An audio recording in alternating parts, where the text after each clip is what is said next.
Hey amigos, welcome to Comedy Sheep Side Gig with me, Ignacio Lopez. This week I'm chatting with Leila Navabi, another super funny comedian, very good friend of mine. We caught up just before she embarked on a truly epic journey at the Edinburgh Fringe Festival with her new concept show. Very fun chat about that. And also we discussed her start in stand-up comedy. She started a lot younger than most, and her origin story is one to behold. Enjoy. The first question I have been asking everyone is who the fuck are you? It's a question. And what do you do? It's a question I often ask myself. My name is Leila Navabi. Yes. I am, that's an interesting question, comedy person and writer. That's what I would say. What if you had to describe your job to a 5-year-old? How would you do it? I would say I tell stories. Yes, okay, that's job. pretty much. Is that what everyone I said? feel like I'm playing, the old game show like Mr. and Mrs. Yeah. Because I've just interviewed Priya. Did she say that as well? Did she say that as well? No, we ended up there after like a little girl. She ended up with storytelling. Yeah, storyteller. Right, yeah. So yeah. Well, I got there quicker. You So did that get means there I quicker. win. Yeah, you did. You win. You win the I game. win, No, I think you great. both win a combined prize if you answer the same. Oh, really? Oh, like Mr. and Mrs. Okay, Yeah. so we get to keep our child. Exactly. Great. Yeah. Yeah. This is just a big facade for child services. They hand her over a fire and they're like, right, go on, you have to answer the same or you're not coming back. You know, like That's the so old funny. visa green card questions where they like interview people to make sure they're Yeah, not just marrying for a green card. Really? That's what this is right now. Yeah, 90 Day Fiance, but thank you for inviting me to 90 Day Fiance. Love it.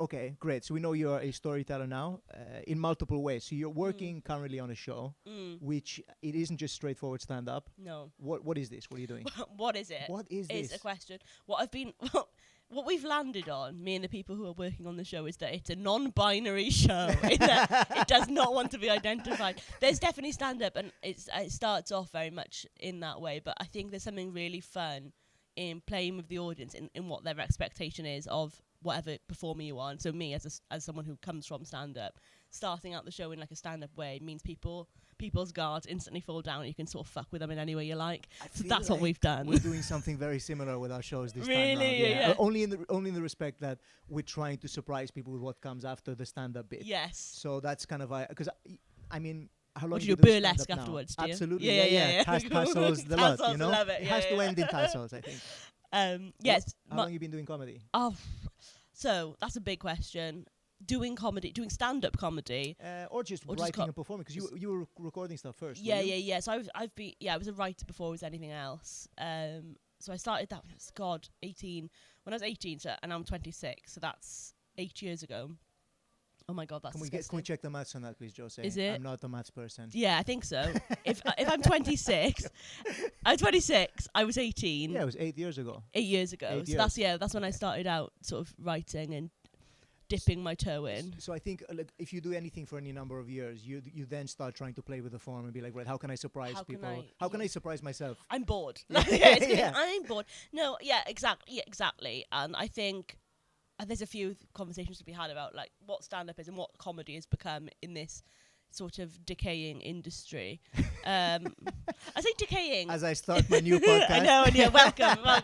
No, but this is exactly the thing. I think you sort of have to become slightly entrepreneurial in what you're doing and have different sort of, I mean, everyone is like their own producer now, right? You have to sort of make your own stuff and do your own things. If you want to be a stand-up, and I went, I don't want to do that. I wouldn't even say I'm lazy. I just don't know if I have I've got a child now.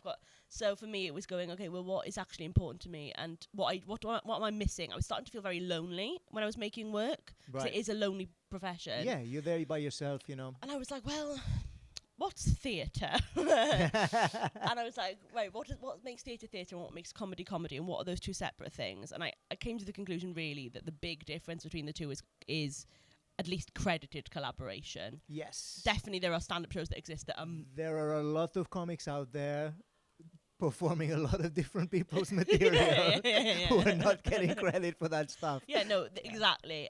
Oh my God, so bad. Yeah, there is. And I don't really like that. However, that's not to say I don't agree with collaboration, because I do. I just think I think it's fair to be explicit about it. And I think I'm never going to want to feed into that whole idea of like the solitary genius who's like in their house, like being the author, isn't it? The author. Yeah, I'm not bothered by it. And I I want to work with people and I want to make like meaningful life connections with people and working, you know. Gross. Yeah, it's disgusting. Not the coffee. You heard what the she coffee, said. yeah, that coffee looks great. Coffee's great. It's banging. It's yeah. banging. Waited long enough for it. No, kidding. Yeah, so I guess that's why I've ended up here, and that's how it's different. Is that it sort of starts off as a stand-up show, and there's music. I've always done musical comedy, as you have as well. But this is definitely, it turns by the end into like a sort of more theatre-y thing. I've basically given myself permission to be earnest. That's good. Which is disgusting. Yeah, I mean, it's kind of the antithesis of comedy sometimes. So Yeah. comedy undermines sometimes the harder point you're trying to make, or you know, just the genuine nature of something.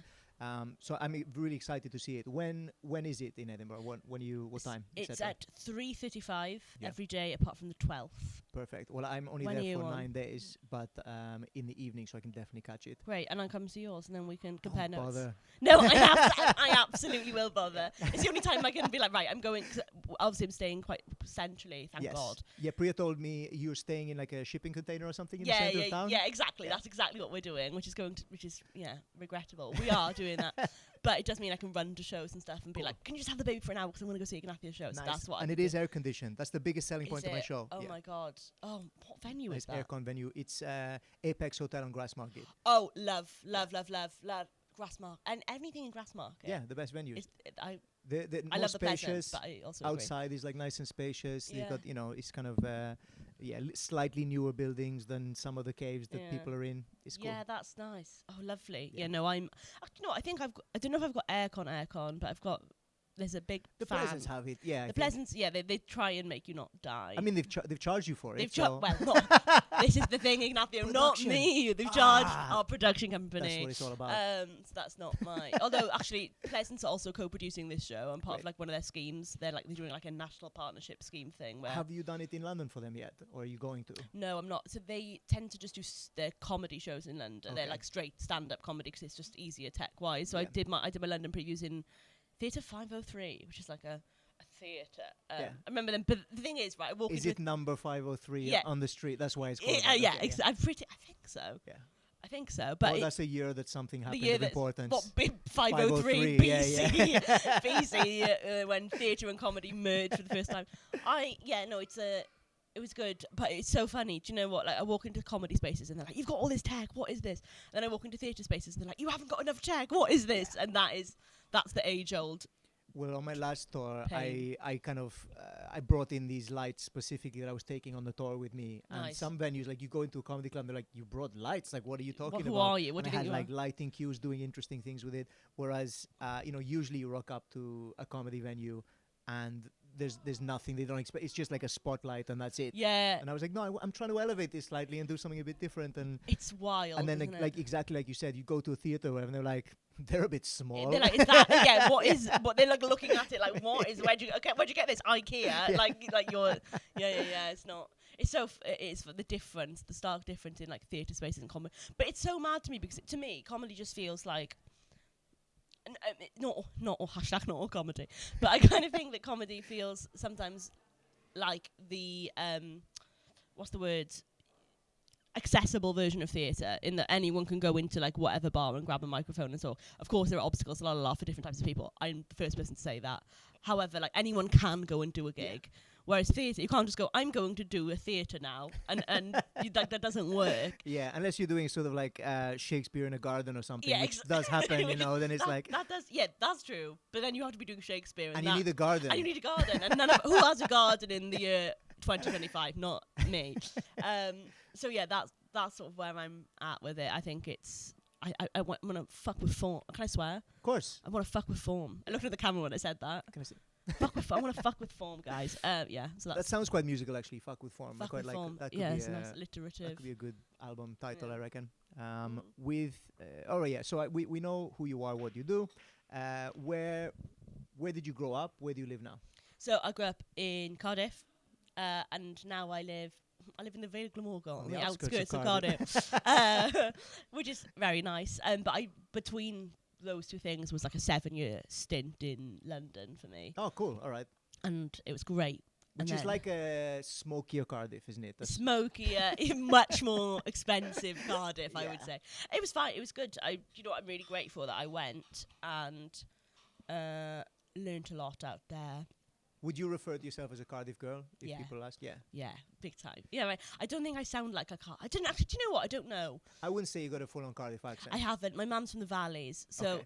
well, I'm in my house where my partner is the most valleys person to walk planet Earth. I sound like I'm from my accent very quickly changes Sure. to a valleys accent at any given. So sometimes I'm like I'm a valleys like. I feel like You have that. I feel like a closer connection sometimes to the valleys, even Okay. though I'm from Cardiff, because I spent a lot of time there. My family were all from there. Half my family were all from there. Yeah. Unless you Which, want to count which part of Cardiff did you grow up in? North Cardiff, so Okay. Whitchurch. Yeah, yeah. So that was nice, fine. It was very white. That's why it's called Whitchurch, That's called right? White Church. Yeah, I mean, genuinely, yes. Which, yeah, it was quite disturbing. Having said that, like when I've come back, it feels like a different city now than it Okay. did when I was growing up here. And I don't know if that's just because now I'm older and I'm looking at it differently and at my own. Everything's changed. Win. I feel like everything's changed so much anyway. Even How long have you been here? You were in I've Swansea for a while. so I moved to Wales permanently for university in Newport. Nice. So I was there for a few years. Then I lived in Swansea for a while. My mom's been in Pontardawe most of my life. Lush, yeah. But Swansea's a completely different place now than when it was when I was a teenager. Yeah. So when I go back, and even Pontardawe and stuff, it's Pontardawe has cafes now. That's why I think this all the time. Like my family from Neath. Oh yeah, sure. And it's I'm like going into these like cafes with like fairy lights now, Yeah. and I'm like, what do you do? Where's the greasy spoon in Neath? This is terrible. What on earth is going on? The person serving you is not wearing a rugby shirt. What is going on right now? Yeah. It's so wild. It's so wild to see like the gentrification of Neath is something I was not expecting in my lifetime, but here we are. Yeah. Funny enough, people I went to school with who are like moving to Neath now. They've been priced out of Cardiff. My brother lives in Neath. Yeah. I love it. I love. See, I'm a Cardiff girl, but I'm also sort of a Neath girl, which I know is like it's like saying you're like I don't know. You can't be those two things. I but think you can. The problem is you go outside of Wales and everyone's like, well, it's all the same thing, right? it's all the same.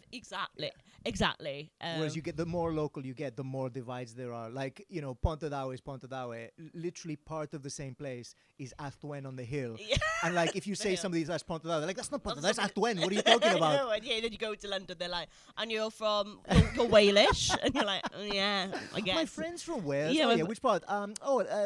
Right by you, Wrexham. Like, no, Wrexham, that's that's the other. Yeah. Do you know what's his name? What's that the football? Ryan Right. Reynolds and They're like, do you know Rob McElhenney. Ryan Reynolds? And Like, you're like, yeah. Comes in my my bakers all the time. Yeah, exactly. Yeah, all the time. Yeah, we're always hanging out. You So living funny. in Penarth now? Yeah. With your partner. How long you been living in this place? We've been there for 3 years. 3 or 2. So, because I can't remember. Michelle and I still haven't visited you and Priya, even though like when you guys I moved know in, you you were like, have "Oh, come to, round." yeah, no, you didn't come, but that's fine. Yeah, probably never will. No, do you know what? I don't blame you. I'm waiting till you get a garden, really. Yeah, I know, yeah, you'll be disappointed. You'll be very disappointed. There is no garden. Oh. No, I think when you guys moved in, my landlady sold the flat that we were in, so we moved out That's such a of pain. the area. The so Vale. Yeah, We But love we're the back Vale. in the Vale now. I so love the Vale. It's cool. It's good. Although the bins. I mean, I could talk about it. Let's do. I want to start the podcast, which is just talking about the Vale of how Glamorgan. infrequent they collect these Sort bloody your bins. bits. 3 weeks. 3 weeks. I feel like, Sometimes it's like a month because you got to wait. It's ridiculous. oh yeah, around Christmas. That was awful. Yeah. That's Insane. perilous. And then people started filling the public bins, and then they got very angry and took away all the public. I could talk about this for At the end of many my years. street, there is a public bin, which I was like, we've only been living in the house for a week, and I was Yeah. like, oh, look, all we had was a carrier bag with a little bit of rubbish in there, and we didn't know what day the collection day was ending. I was like, oh, just chuck pop it it in the public bin. Carrier bag, Yeah. a tiny little, Like not a- even a bag for life, like one of those little Yeah. white plastic ones you get like takeaways Oh yeah, and stuff. from like a So I was corner like, shop. I'll just put it in there, like, not to stink out the kitchen or whatever. Like, Yeah. walk down to the end of the street, and Full. it is overflowing Yeah, that with is- full-on bin bags and shit. Yeah, it's bad, isn't it? Yeah. That's sort it out, Vale of Glamorgan. Come on, Vale. Come What on. am I paying council tax for? Do you know, I just told Priya this story. Currently, the Vale of Glamorgan owe me £51. How does that work?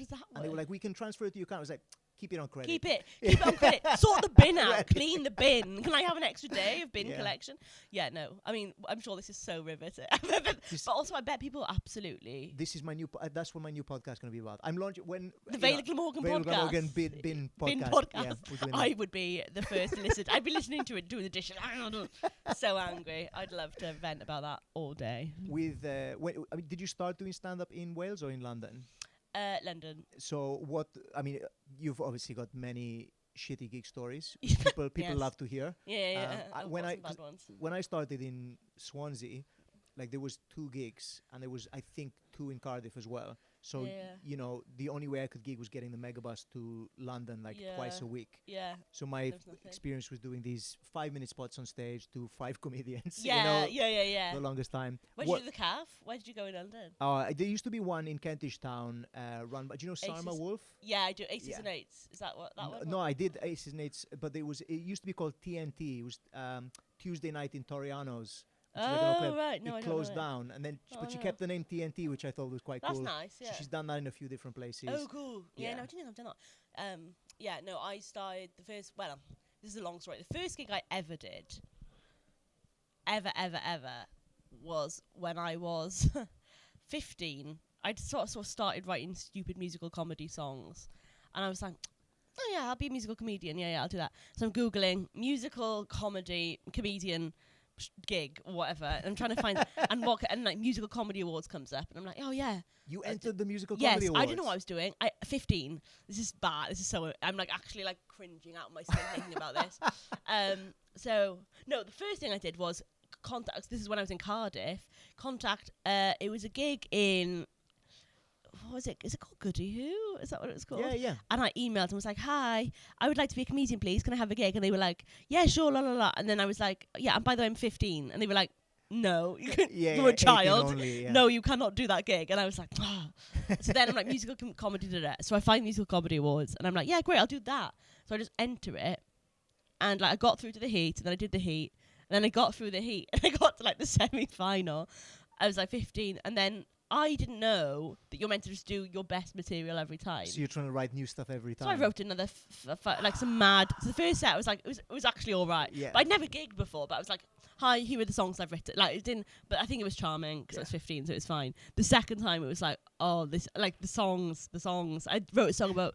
Actually, it was very timely. It was about hand soap before, which is so Pre-COVID. I actually was ahead of my time. Yeah. Unfortunately, the audience did not agree, and I got booted out the semi-final. Were you like Back to the Future? You're like you didn't enjoy that, but your kids are gonna love it. Your kids are gonna love this. I mean, look, the thing is, I'm like now. Anytime I see anyone involved in that, because it's a big competition. Every time I see anyone that's involved in those competitions, I'm like, oh my god, I hope they don't remember that. I'm sure like they do. Because they were probably like, who is this 15-year-old like arsehole who thinks she could do comedy? It's so embarrassing. So I did that, and then I never set foot on stage again. And then sort of went into, I sort of like became like an apprentice. I was an apprentice at MTV, there's a long story about how I got there, but I can't be bothered. Were they still broadcasting on television at the time? Yeah, they were. They were. But it wasn't even that long ago they were, but it was like Geordie Shore. Yeah. Not music videos. Yeah, of course. Yes. Yeah. I don't think it's been music videos since the early 90s. I didn't think I was actually born. Yeah. It's all reality shows now pretty much, isn't it? And interview programs and stuff packages, like I think so. Magazine. It's a magazine show. I mean, so I did that, but then also they were like the same company that owned Comedy Central. Yeah. So I started like being like, and then I did some apprentice stuff for them, and then worked at this mad festival at Comedy Central it was called Comedy Central Live, and it was an absolute flop, and every comedian on it got paid so much money. Really? Yeah. You're gonna be fuming. Because I've done Comedy Central Live recently, and I'm gonna say how much it pays, and I might bleep it out or find out legal. No, don't. I also did it. Okay, we won't. We got paid a lot. We got paid a lot of money. We're really rich. I also did it. No, it wasn't Comedy Central Live. It was called. Was it called Comedy Central Fest? It was like a festival. Yes. So no, yeah, it was like a big festival they did in Southampton. Why Southampton? I don't know. Tax reasons. Nobody knows. Because it's on the coast. They got the cruise ships coming in. They're probably laundering money somewhere. I have no idea. None of that. I do not allege any of those things that Ignacio just said. But I worked at this gig, and I was like, oh my god. And I was like working with comedians and sort of bringing, and I was like, I want to do that. How do I do that? And then I was like, right, now I'm going to start, like, actually get, so that's when I started doing open mics in London, and the one was run by Ross, Ross Smith? Yeah. I think it's still going, but I don't think he runs it anymore. He used to live upstairs in this building, and it was the Cavendish Arms, and down to the Stockwell.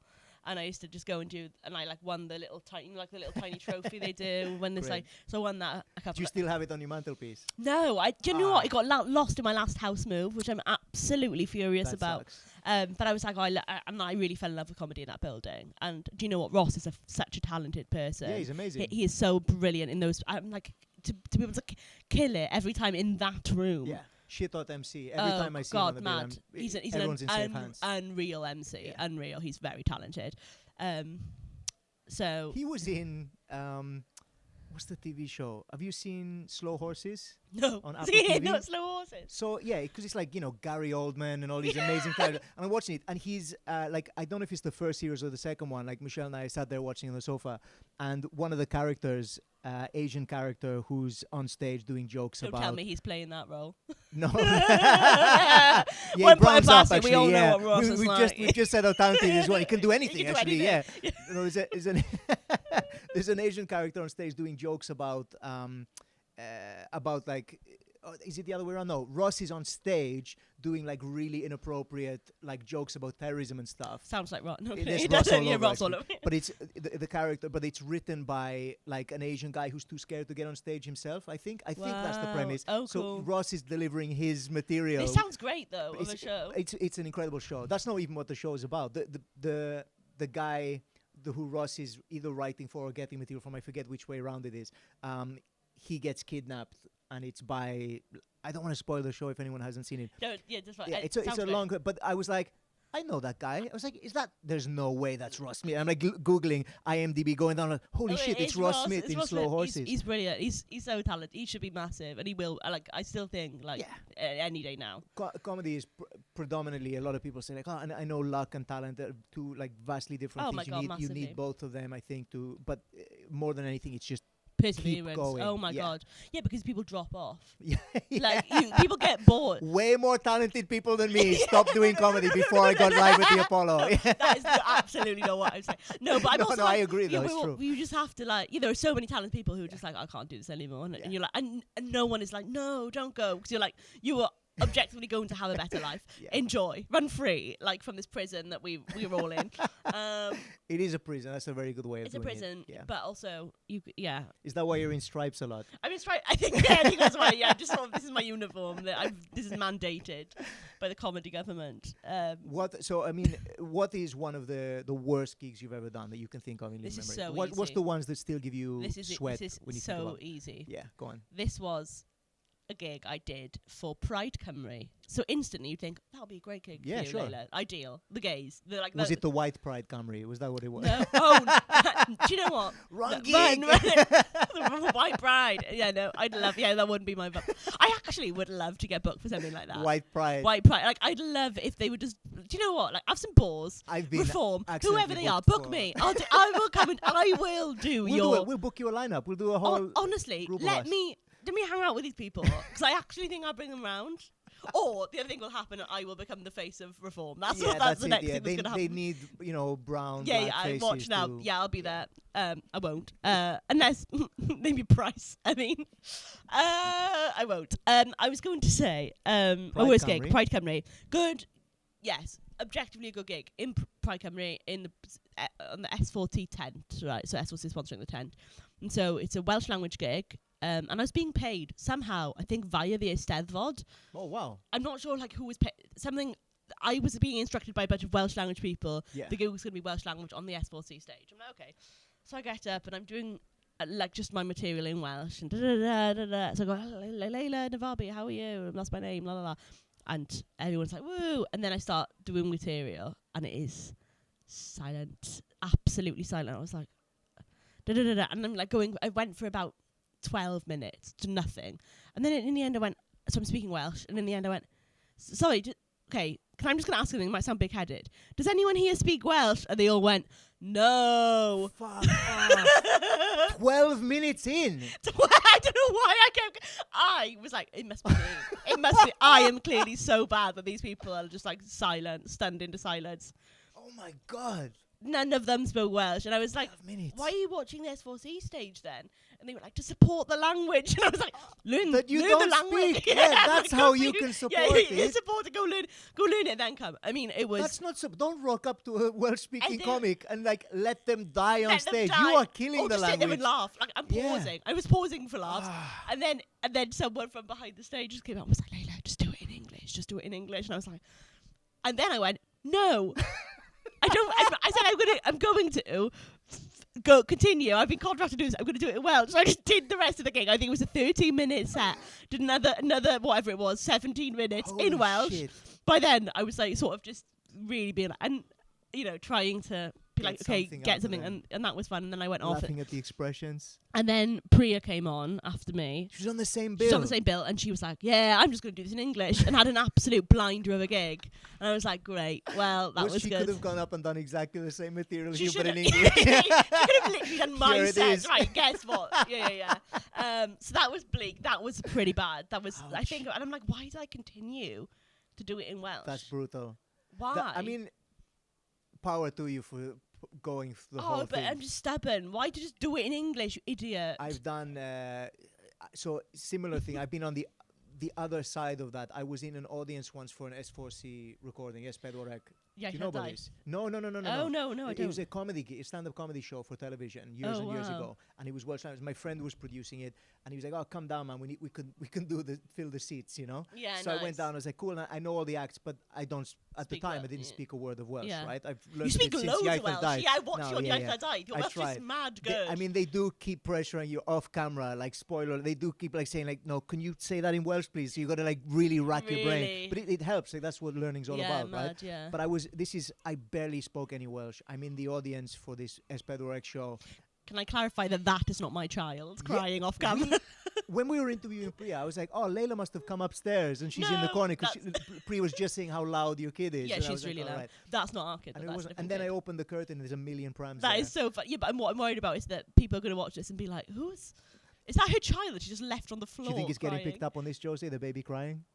We're Oh. going to have to pump some baby crying Yeah, noises. pump some SFX. Download in. baby crying. Okay, Download search for button. that now. Don't Google babies. I love the quality in his mind. That's so good that you can't pick that up. Yeah. Yeah. But I was in the crowd for this Welsh language stand-up show, but I was like, I'm going to sit at the back. It was so empty in there. They were like, can everyone move forward? And I was like, okay, so so move forward a sad. few rows. And they're trying to get nobody would sit in the front row. No. And my friend came up to me, he's like, hey, do you mind sitting in the front row just to encourage other people to? And I was like, mate, this is going to be really awkward. I don't speak Welsh, so I'm going to be on camera, Yeah. like looking at these. And he's like, come on, you know comedy, you know when to laugh and stuff. I Yeah. was like, okay. So I moved to the front. A couple of other people joined us. So I've got somebody each side of me.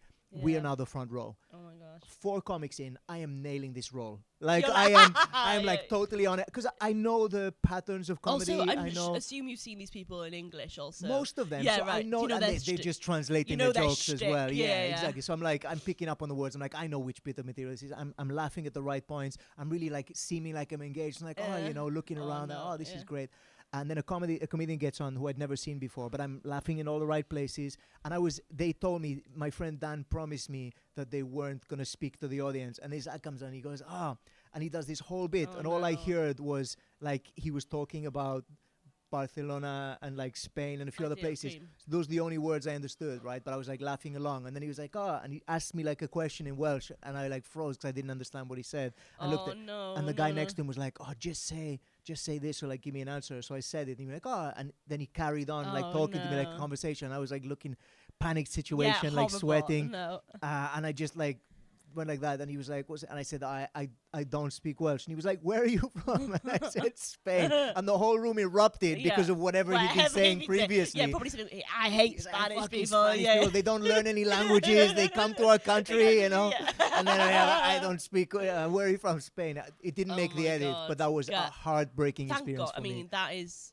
that's horrible. I mean, do you know what? I think Welsh language gigs are so funny. I think the change that I've seen in Welsh language gigs in the last even 4 years has been like so. Now it's great. Welsh. I feel like stand up was. I don't want to say. I'm scared to say any of this stuff because I feel like the proper like Welsh elite are going to be here. Like, what are you going to say? Oh no, fuck them. In my They're opinion, not watching my podcast. They might be. That guy You've been on who Iaith couldn't ar Daith, understand. They might be. That is They true. might be. They might be. I think stand up was fair. Like Ellis made stand-up really massive here, and so did what's his name, Did Daniel Owen as well. Tids, of course, Tids, and then Daniel Glynn started Daniel the first Welsh language. He did the first Welsh language gig in Cardiff. Yeah, he's a mate. 20 years ago, so or whatever. Funny. I gigged with him not even that long ago, and it was a Welsh language gig. And it was lush, and it's full. Now you go into these spaces and they're like, pap. I remember when it was like. It was like 4 years ago. It'd be like 3 people, and like one of them would be someone's primary school teacher. Do you know what I mean? You'd be like, oh, it's a mate. Like what's happening in that community is crazy, and stand up is so obvious to me, like a Welsh culture thing. Yeah. Because like storytelling, going back to the original point, is a big Welsh tradition. Yeah, and that's what stand up is. So of course, it like when it works in those rooms, when there's like an acceptance of it as a form. I feel like I see comics like Daniel Glynn who were obviously doing it for years previously. Now they're seeing like the new crop of comics like enjoying these big audiences. Yeah, and they're like, God damn it. Dare you? Yeah. I would be like that. It's fuming. Yeah, no. Yeah, he's great. No, I think he feels a sense of pride about but what of course he's like injected into someone it. that like made that a thing, and that wouldn't have existed without him. And without people like Ellis, him and without Tids. Tidder and Ellis, they're just the nicest guys as well. Oh my god, so nice, all of them. Tidder Owen is. They're all brilliant. Tidder should be a household name outside of Wales as well. In Wales, he's Welsh language. He's crazy famous. You can't walk you can't go outside of a building with him. Doing Iaith Daith, like around North Wales, I was like, everyone kept coming out, like having full-on conversation with him. I was like, oh, who's that? He's like, oh no, I don't know them. Like they know him. They know him. And I was like, what the hell? Like, it's this amazing, is crazy. isn't it? Yeah. He's a star. He's just a star. Yeah, he's a rock star. I love Tidder. Yeah. I hope he's going up to the fringes. He always says he's never going to go up again. And No, then he always ends up doing He'll like, I'll do a few dates. Yeah, exactly. Yeah, he was great. He was actually, before my first Fringe in 2023, I did an interview with him on S4C about the Fringe, and he just gives so much good advice. Yeah. He's such like a generous man. Practical advice as well. Practical, but generous with his thought and with his like practical advice, and not scared to like tell you what it's going to be like. He's good egg. I remember when, I can't remember which year it was, maybe like 2015 or something, I must be later than that, 2019 maybe, and he'd just come from doing 1,000-seater at the Eisteddfod. Yeah. And then he came to Edinburgh to perform for like 20 people. You know what I mean? Mad, That's stand-up comedy in a nutshell. That is it is. Oh yeah, you could be. Yeah, stand-up comedy is. I remember when I was name drop when I was supporting my lovely friend Nish on tour last year. It was such an amazing time. Like doing one of those massive, mad 1,000-odd people gigs, and then being like, right, I'm just gonna go to Morrison's now. It is mad. Like it's crazy to be like, oh yeah, that's that. Stand up is so. It's so like that. But I think that's what I love about it. I was going to ask what highlights you've kind of had stand-up wise, like the big gigs you can remember. Is Nish's tour support one of them? Tour support was. Where did you play all together with him? It was good. It was a few dates. The ones I remember doing Liverpool. Did I do Reading? I did. What's that place that's not Wales but should be Wales? Is it England. England. Yes. Yeah. And look, Chester I did a lot of the dates up north. Okay. So I did Liverpool. I did, I think, Chester. I think Leeds. I did. Leeds was great. I love Leeds. Oh my gosh, so nice. What was the other one? It's on my Instagram, but I did a bunch of Check 'em out. We'll check them out. They were all great. They were so nice. Because I've asked this to a few people as well. When you've done tour support, does when you rock up, like, what's the schedule like? Do you arrive with Nish? Does he come into the dressing room, see you later, or so this is interesting. When I was on tour with Nish, I was between 7 and 8 months pregnant. Oh shit! So I was so pregnant that I, for some of those gigs, could not actually walk. So Priya had to come with me. Like at this point, I can't even do my. The baby was massive, and I am very short, so I couldn't even do my laces up. Like I had to have her to come with me to do my laces. It was actually, but we had a lovely time.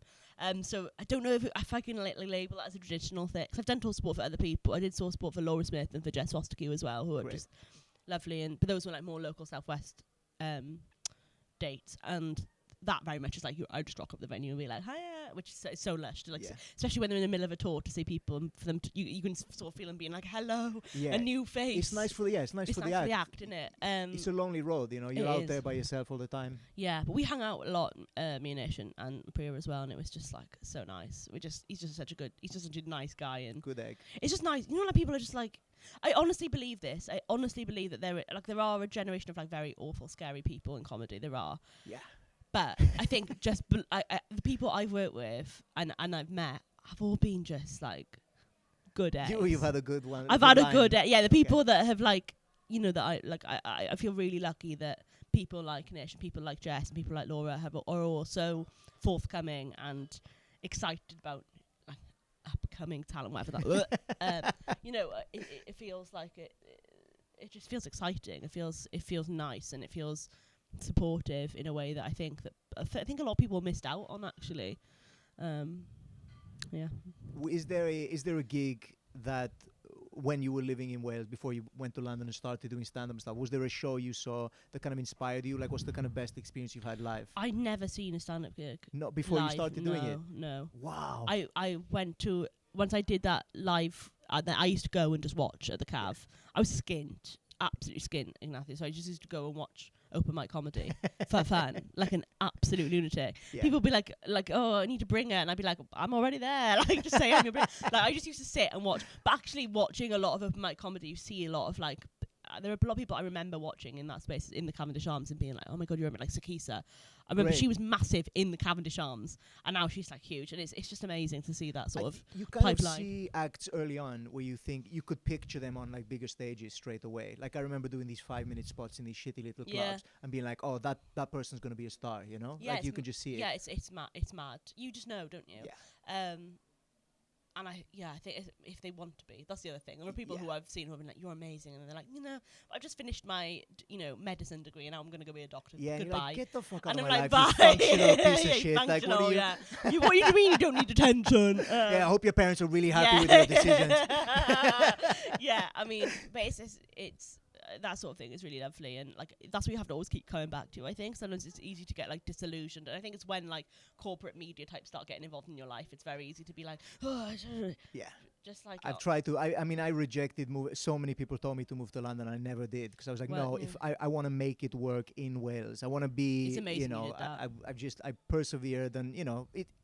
I'm not saying it could have been easier if I'd gone to London. A lot of things. Yes, it would have been. Yeah, just missing. Do you know what? It would have been quicker, but also would it have been as rewarding? Exactly. Yeah. No, and that's also what like I keep telling myself. But also people go mad in London because it's like a rat race. Whereas if like it sometimes feels when I'm gigging in London or when around other London comics, lots of whom are lovely people.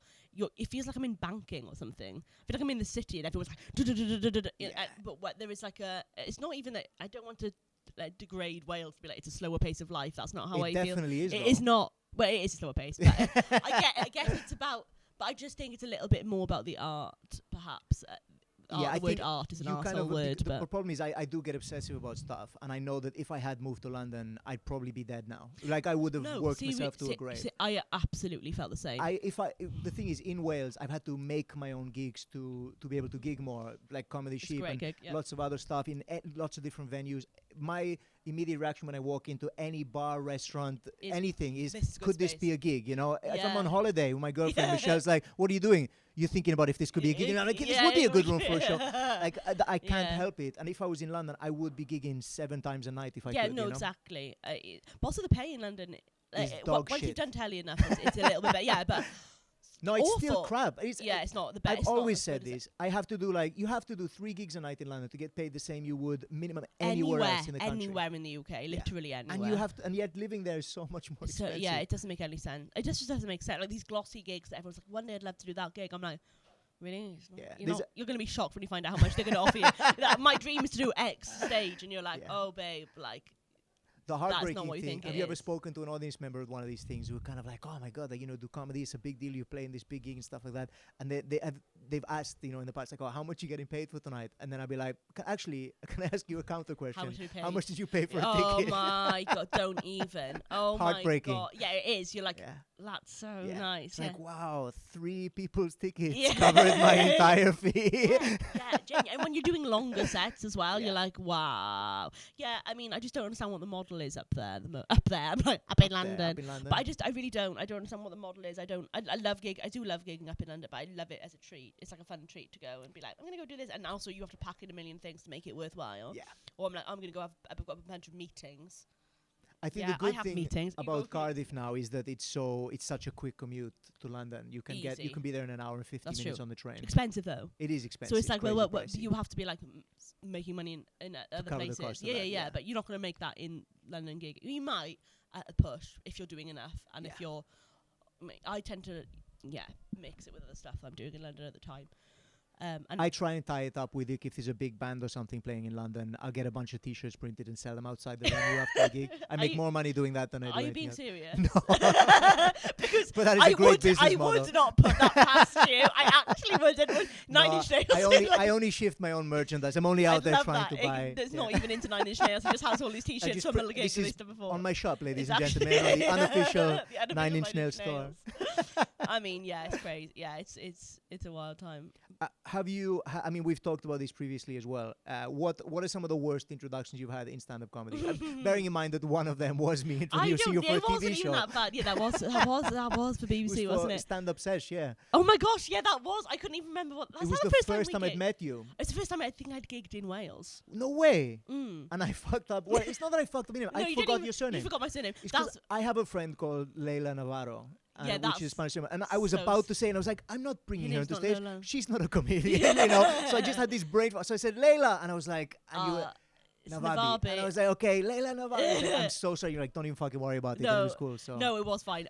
I've had so much worse. I was saying earlier, I've had Leila Mubarak, which is like Eid Mubarak, which is like, you just at that point reached for a brown word and be like, I hope that's it. And I'm like, it could have been Leila Mosque at that point, and it would have been like, okay, that's also so people, which is so wild. It's so funny to watch people's like, and this is like not just white people. This is other brown people. This is like anyone.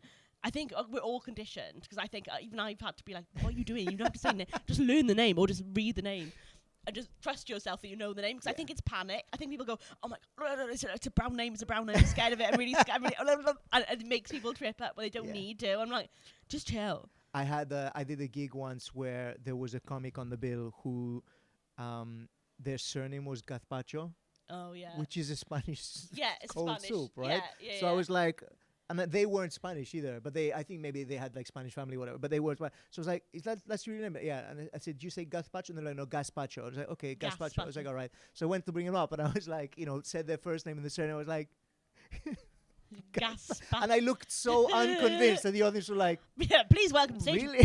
Mr. Soup, I guess. Yeah. I mean, it is a legitimate name. I get that, but in my head, I was kind of like, that can't be their name. I must have come up with this in my head. Yeah, I think. It's that was pretty up there. Leila Mubarak was pretty up there. Where was that? Was it just a regular gig? Do you know what? I genuinely where was that? You wiped it out of your memory, or where was it? I think that was one of those I think it was gigs you get. Okay, like sure. One of those ones. I'm not even sure which. She's not going to say which companies. We can bleep it out anyway. But it's one of those companies that you get paid like weird decimal points. It's like £143.62 or something to do like 10 minutes material. You're like, okay, yeah. Round it up or round it down. Like Yeah. you keep the 42p. Yeah, you know? you don't need to do this. Yeah. Like, why are we doing this? What is it? I feel like there's some sort of tax of it. I'm like, why are you? 100%. Yeah. And also, any comic knows exactly what we're talking about. Yeah. Here. It's like those companies. It's are so the weird. only ones who do that. Yeah. Everyone else is like, no, we'll round it No, up it'd be or like down. whatever it is. Yeah, that's mad. I find that crazy. It was one of those type of gigs where with one of those MCs that I've never met. And they only do those gigs. Yeah. Who was actually lovely. Whoever I can't remember his name. He was really lovely, and he felt so bad afterwards. He was like, I could see the like abject like he wanted to pull his own eyes out of the sockets. And I was like, yeah, no, it is all right. Some of the bad I've joked on stage about. I think so many. If it's a really funny story, you can go on stage and you can turn it into material and say like, "Oh, I've been brought up on stage as this, and this," and it helps the audience remember your name after. Because if you're doing material about it, and I do that, so I'm saying my name so much. That's clever. Yeah, no. I'm not as dumb as I look. No, you're really smart. No one. This is Ignacio is one of the smartest people. Like you are one of the smartest people I know. Not on Weakest Link, which I don't know when it airs. On Pointless Celebrities. But no, you were okay on that. Actually, I did terrible. I did terrible on Weakest Link. Was it? Yeah, I'm not going to say what the result. They told me not to, but I didn't do well. Oh. No, Pointless Celebs is pretty up there. That was fun. I didn't get a pointless answer. I'm annoyed about that. Did you know? I didn't.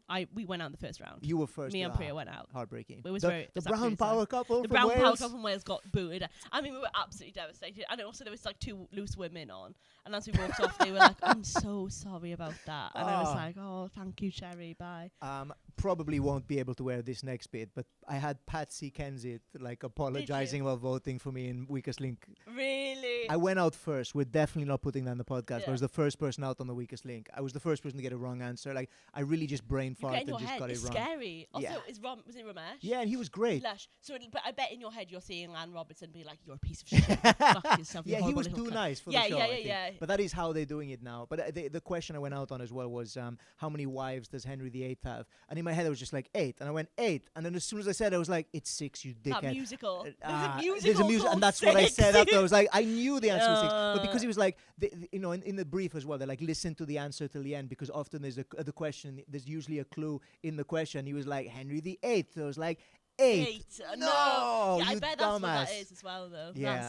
That's a red It's just herring. lucky it didn't just go Henry. Like it would have been. How many wives? Such a mess. That's so devastating. Very frustrating. You could put that off. You could put it as a clip afterwards. When everyone's going, airs. "What have you done, Ignacio?" Yeah. You can be like, "This is your explainer." And then I had everyone apologize. Like Patsy Kensit, the guy from Adam Jones, the rugby player. Yeah. He didn't vote for me, to be fair. Has he got his own curly hair? Yes, man. Yeah. He's really cool as well. Really fun no guy. doubt. they Every were all rugby really player nice. I've ever met is so nice. Yeah. Also, like, but I say that, but I'm also like so much shorter than them. I'm like, no, they really. I can't actually hear anything they're saying. I'm like, it must be nice up there. Yeah. So funny. Right, I've asked you best gigs, worst gigs. What am I missing, Jose? What's next on the agenda? Heroes. I haven't talked to you about heroes. Do you have any heroes, inspirational people when you're growing up? Doesn't have to be comedy related. Anything. Oh wow. Oh God, that's interesting. Comedy here. I mean, heroes generally, like I guess, not really. Like not really. I could easily give some sort of like pageant answer and be like my mum, and I'm like, love her. Priya said you. Did she? No. Good. I would have been. Did you see I was like disappointed in her for saying that. I would have been disappointed if I'm like, are you? I don't think that's a good idea. You know the full extent of my mental health issues. If she's saying that, I would have been like, I don't think that's a good idea. No. I think so.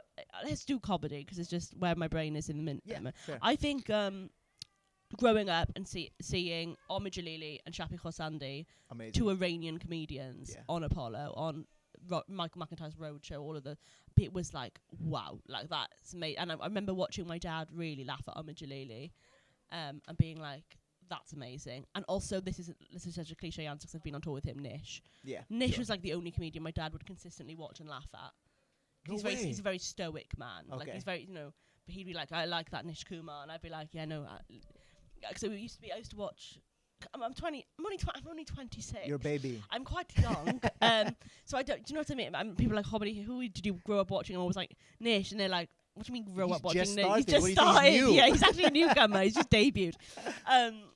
But I used to watch the Mash Report and be like, this is so low. And I didn't know that was like a hero situation. I didn't know that. I was looking up to that because I didn't know I was going to go into comedy. But I remember watching those people and being like, there's something so like audacious about going and saying stuff and being public and running your mouth as someone who the is... amount of people who, I appreciate, like, comedy is so subjective and, like, different sense of humor, stuff like that. I've got a lot of time for Nish. I think he's hilarious. I know he's obviously got a lot of vocal critics out there. Oh, my God, whether it's about his comedy or anything else, right? Yeah. Ethnicity, etc. Or some people who just think he's shitting on the UK and like, how dare you talk down this great nation and stuff. No. The thing that's what bothers me on Nish is Nish loves the UK. Of course, and the show is, all of his shows are about... That's why we don't get on, because I hate it. Yeah, you hate I'm the like UK. very much against the UK. Yeah. He's actually he's an Anglophile. He's amazing, and I think a lot of his it wouldn't. It's just like people just abuse him, and I don't understand. 'Cause he also is the nicest man. Yeah, and also, I think no matter what people say about him, like whether they like his comedy or not, that guy has got some balls. Like he sticks to his guns. He does what he does. Do you know what I'm so bored of? This is my most boring. Just like nothing. Like say like Yeah. there is like just saying words that are nothing. Yeah. I'm not even saying you have to stand up for something, but No. I'd rather someone have the tenacity to say what they believe or think. Or Even if it's introspective, even if you're looking at yourself and be like, what's going on in here? I'm going to try and convey that and translate that for people. Like that means something to me. Not just like, here's some jokes about the Middle Island Little. I can't be asked, Ignacio. I cannot listen to that anymore. But I think also people are scared to say, this goes both ways. Like this is not me being like, you can't say anything these days. Yeah. But I really believe you cannot say anything left wing. You cannot say anything right wing. You cannot say anything that might be like a commentary on society or culture or politics or anything. Yeah. Is not being platformed anymore because the media can't do that, and that makes terrified. comedy really, really hard. And I'm not saying for 1 second you need to go on stage and be like, I hate /love Keir Starmer. You don't even. Yeah. I don't mean that, but you can't even stand on stage and talk about. I mean, people are just they're scared, and so that's why you get jokes about the Middle Island Little that we've all heard and are bored of. Yeah, the problem I find is like comedy shouldn't be like a maths equation of like, oh, we've had too many jokes against that side. We need to have more jokes about this side. It's like, no, I've got something important to say about that. I want to say that, and it's not. Comedy shouldn't be about finding balance. No. In we need more of this. If you're going to go left wing or right wing, like we should be able to say. What we want to be able to say, as long as it's funny. And also I wish everyone would just calm down. Yeah. Just let comedians do comedy. Yeah. And I mean, and people are going to be surprised to hear me say that because I'm going to be like, little woke flake over here. But I'm like, no, let me say my woke bullshit on stage. Because I'm also letting whoever talk about whatever they want on stage. Exactly. I think that's the two ways. Maybe this is something I'm going to look back on and be like, why did you say this? Why did you say that? But open the flood. Yeah, exactly. But I just think, come on, we all need to and I think I was guilty of it for a while of like watering down material and being like, I'm scared to say what I believe because you do get scared of it because you're scared of the repercussions of that. The way I see it is, not that I believe anything awful. I do believe. I mean, she said some pretty bad stuff you're before we started rolling. You're not rolling. going to believe this. Yeah. Yeah. All I'm saying is, like, watch out, Uzbekistan, because that's where I draw the line. Yeah, no. That's so funny. There's, I think that I take comedy very seriously. Yeah, you do. As a comic and what I do, and I really care about it, and I want to do the best possible thing. But I don't feel like the world should take comedy seriously. No. Let comedians take comedy seriously. Yeah. Don't everybody else think that they should be holding us up as some kind of pariah. Anything. No, it doesn't make any sense. Or even like idolizing comics for like, oh, they're speaking the truth. No, we're not. No, we're not. You're just talking. We're also, being you can make dickheads. mistakes. You can also say stuff that is wrong. 100%. And but also be open to being like, yeah, no, actually that. So I think what I also don't agree with is like hurt. I don't care who gets hurt in the process of my tirades. I'm like, you don't need to do that. But if you want to comment on society and what's going on, then go for it. Like because also that's how we understand each other. I think the problem is that, like there are conversations that we are all having interpersonally with each other and with our friends, with our family, and there are things we say on stage, and that gap is becoming bigger and bigger and bigger and bigger between those two things. Yeah. And that is hard because media sort of needs to reflect the public, but it's also how you frame things. Like, I'm not there to ruin anyone's night. Like, that's my mantra. I'm trying to entertain and have fun. Yeah. There's people who I really appreciate come to my shows who, are very pro-Brexit and all that kind of stuff. And afterwards they come over, really enjoy your comedy. It's nothing personal. I hate it when they say that. Yeah, but it is. So But also if that is your belief and you believe it, I have respect for someone that has their own belief over someone who is like, I don't think anything. Anyway, we've been to the Middle Island Little. Any day of the week, I'd rather talk to someone who has a ferocious belief in something. Yes. I'd rather have that conversation. I'm not scared to have that conversation unless they want to kill me. Then I'm scared. But if your belief is I want Leila Navabi to die, that frightens me. I mean, if they start thinking that and by the end of the set they don't, that's a win. That is a total win for everyone involved. That's what comedy is for. Exactly. Yeah. I think if I've got a lot more time for people who, let's face it, it's pretty obvious what I'm going to think on a certain amount of political topics, especially in relation to immigration, etc. So get them out. Yeah, 100%. All of them. Yeah. These bloody English. spraying them with water pistols in Barcelona. No. With I think people can look at my name. They can look at my what I do on stage, my persona, clips of me online. They can think, right, we know where he stands, generally speaking, politically. I've got a lot of time for the people who see that, who don't agree with what I would potentially what they think I stand for, and still take a punt and go watch a show. They're at least willing to listen to other opinions and stuff. I love that. Yeah. I want people who don't agree with me to come to my show. How do I make that come to my show? Not Please exclusively. come. No, not exclusively. No, I also love my woke flakes in the front row. That's what I'm like. I love you. We agree on the same things. But I'm also like, you don't have to agree with me. I'm still making a joke. Like, I would like to think that my jokes aren't at the expense of anyone, but are at the expense of society. My rule as well is like I would never write a joke about somebody or a person or a group of people I wouldn't say to somebody's face. That's my rule. 1,000,000%. Like, I take the piss out. If I'm taking the piss out of England, I'll do those jokes in England to English people. And the same about Wales, anything, like 1,000,000%. Could not. Yes. Anyone who's not like that is a fucking coward. But and I'm looking at you, Jim Davidson. This was weird. Yeah, but that's what I mean. I'm like, just say it. Like, if you feel like this would joke, if I did a joke about say I do a joke about people who voted Brexit, I want that joke to land in a room full of people who voted Brexit. Of course. We're trying to write the funniest joke. If it pierces that blanket, then that but kind also of if you can be like, we are like that as a society group. Yeah. But I'm not saying you're this, and it just doesn't work, and it's also just not funny. Sorry, like if you were relying on people in the room to agree with you, that's not comedy. That's like, what are you doing? Yeah, I'm not saying like I'm affecting change by what I'm doing, but it does plant seeds, or at least gives people the capacity to think. That's interesting. Maybe this, maybe. But also, I'm like, just laugh. The world isn't black and white. I just want everyone to cheer up. The world is so bleak at the moment. Like, there's so much like I think what everyone can agree with is there is like a horrendous level of atrocity happening right now in the world. Yeah. My set included. Yours, you know what I mean? Edinburgh Fringe Festival exists. Is an atrocity. It's an atrocity in itself. But I think like, let's just laugh. We all just need to. We need it, and like the dwindling of comedy on screen, I'm finding so sad in that respect. Yeah.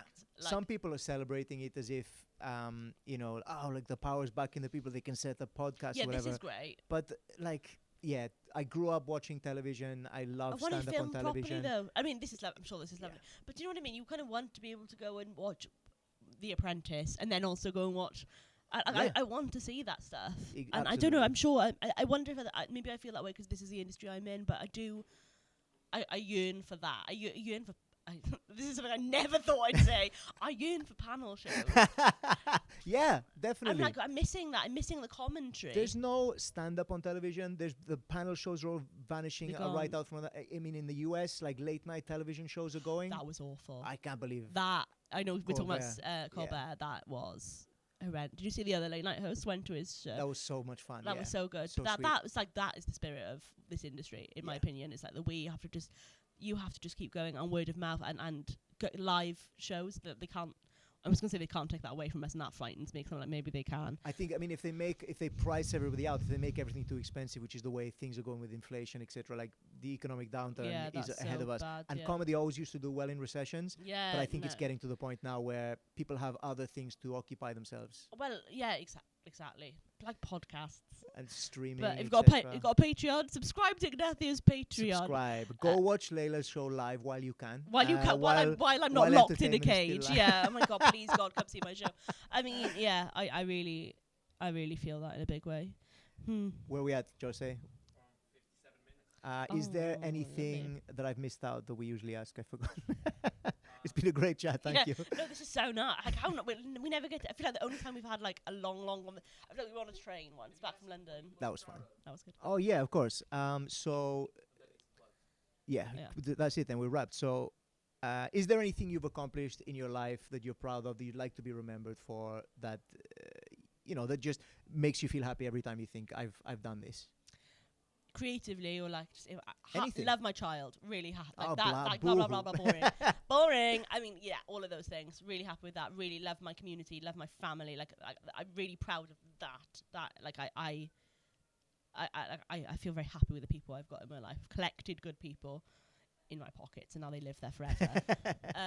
Creatively though, like there is some stuff I'm really proud of. Like I wrote a radio drama, which was like a funny radio drama, I hope.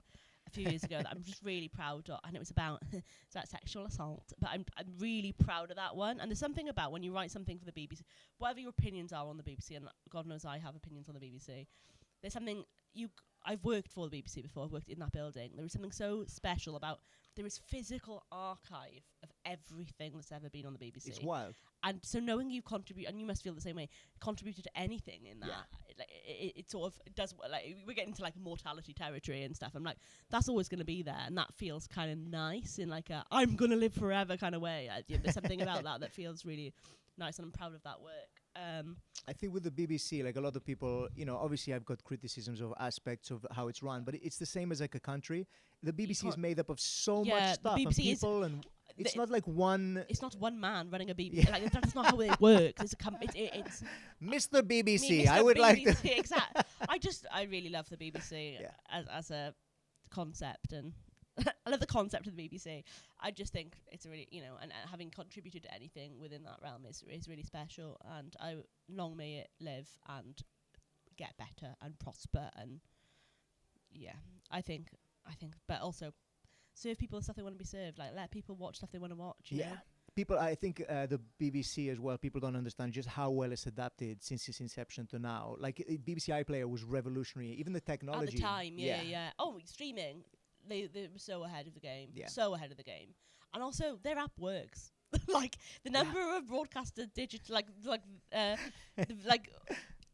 no, naming names, Channel 4, but like the number of these apps that I'm like, oh my God, I want to watch something, I can't get to it. Yeah. The iPlayer, whoever designed that app. Very slick, yeah. Love it, slick, really slick. Have you seen the, I'm not like saying this to plug it, but have you seen on my website, I've got Ig Player. Have you got Ig Player? I've got Ig Player. BBC Ig Player. It's just Ig Player, but it looks like iPlayer, and I'm waiting for a letter from their solicitor. Who has designed that for you? I did it all. Shut up! But it's not an actual streaming service, but it links to every TV show I've done, but it looks like iPlayer. That's amazing that you've done that. I'll pay you to do that for me. I need you to sort that. I've got I need to. Do you know what? That's the one thing I really struggle with is like compiling all this. Like I feel really proud. I've done so many things I'm really proud of, but like you sort of do them and then you're like, on to the next thing, and it's like, no, I want to like put them all somewhere. And like that's why I did this, because I was sensible. like, you've got a list of credits you do, and I was like, but it's just not. I want to just see it all in one place. So I basically designed I ripped off the iPlayer look of the website and just had all the pictures there. So that's so cool. They seem to be flattered by it more than I'm sure they love it. And it links to BBC shows that people can watch then on the iPlayer. So it's doing them a favor. Yeah. Pointless celebrities. Tune in now. That's on there. It is on there. I'm sure it is good. Yeah, it's where it belongs. Oh yeah, proud of that one. What is there anything else you want to say about your show that's happening in Edinburgh? Please come and see it. I mean, I genuinely am really proud of it. Not a million, but I've got like a team of people who've made this really well. A really good director called Ellen Isaac. I've got this animation. There's drawings by this amazing person called Elliot Ditton. It's been all the music. Obviously, I've write my own stuff and sort of composed 6 original songs. They've all been mixed by Sam Roberts from HMS Morris. Do you know the band HMS Morris? So they sound sick. Like it's it's like a level up of anything. I'm so, and I can say I'm proud of it, and I think it's the best thing that I've ever been a part of, because it's not me. It's not right. It's my show, and it's my. It's very much like a group effort, and I think that I've realised what I want to do is work with people to like platform their art as well as my own, and that's being able to do that is like. It really turns me on, actually. Is there anything, quickly before we leave, I'm not going to end on a negative, but is there anything, what's the thing you're least looking forward to about the Fringe? Lack of sleep. I'm really worried about that. It's intense, isn't it? And I've got a baby, Ignacio. I've got 7 months. So I'm like, and I still intend, me and Priya are going to take turns to go to stuff. I still intend to like go and like hang out with people and be out. And you're going to try and catch some kids shows as well? Yeah, can't wait for Baby Fringe. I can't wait. I love a kid show anyway. I think that sometimes some of the best comedy you could see is for kids. So Juan Solo, 11:20 every day for 9 days. Is that for kids? Yeah. Juan Solo's Excellent Adventures in Space. It's meant to be for like ages 5 up. So she's coming. She's 7 months. Yeah, it will be fine. Is that gonna annoy you? No, she's not. She'll enjoy it. I'm sure she'll have a great time. Cool. Yeah, it's very silly. We'll be there. Come hang out with me and Priya and our baby at Ignathio's show. Do it. Come on, catch the celebrities in the crowd at my show. Pleasance Courtyard, that's where my show is. I should say that. Yeah, well, I'll do a proper series plug with you poster. I'll grab the poster for you and stuff. Lovely. Yeah, cool. Thank you, Leila. Thanks, Ignacio. Bye, everyone. Thanks for coming. That was Leila Navabi. Give her a follow on social media. Go check her out if you get an opportunity to see her live. Her show was absolutely fantastic. I hope she performs it again. Next week, I'm chatting with Leroy Brito. I was actually hanging out with him this weekend. I've just recorded 2 nights at the Ponte d'Aue Art Center, which is my mom's hometown. I don't sound like this because I got drunk after. I have a bit of a cold. It was very intense, lots of fun, and great to play around with the Ponte d'Aue audience. Leroy, super funny comedian and a great friend of mine. We have a wonderful chat about all things comedy and previous jobs. Catch you next week.